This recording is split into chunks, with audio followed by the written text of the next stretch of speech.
Sir বলেন যে আমার ইসলাম নিয়ে সকল পড়াশোনার নির্যাস 2 লাইন, যা পড়ছি কোরআন হাদিসে সবকিছু নির্যাস যদি বলতে বলেন 2 লাইনে বলতে পারবো।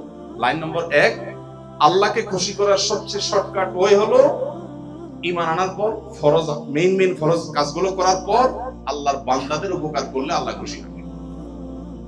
এটা হলো আমার পুরো ইসলামের নির্যাস। আর দ্বিতীয় লাইন হলো কুফরির পর, বড় বড় কবিরা গুনাহগুলোর পর আল্লাহকে অসন্তুষ্ট করার সবচেয়ে ভয়ঙ্কর পথ হলো আল্লাহর বান্দাদের কষ্টের কারণ হওয়া। এই জন্য পুরো সফরে আমাদের চেষ্টা থাকবে আমরা কারো কোনো কষ্টের কারণ, আমি যদি অ্যাসিড জোরে চালাইলে আরেকজনের অসুবিধা হয়, আমি গরমে সিদ্ধ হব, ঘামাবো, কিন্তু স্যাক্রিফাইস করবো, কিন্তু আরেকজনের কষ্ট দেবো, চেষ্টা করা যাবে না ইনশাআল্লাহ। আমার রুমমেট অসুস্থ, জ্বর আসছে, অ্যাসিড বাতাস সহ্য করতে পারে না, এসি বন্ধ থাকবে, আমি স্যাক্রিফাইস করব, আল্লাহকে পাবো কিভাবে? এভাবেই তো আমি কষ্ট করব, কিন্তু আমার ভাইয়ের যাতে আরাম হয়, তার জন্য কষ্ট না, চেষ্টা করবো তো ইনশাআল্লাহ।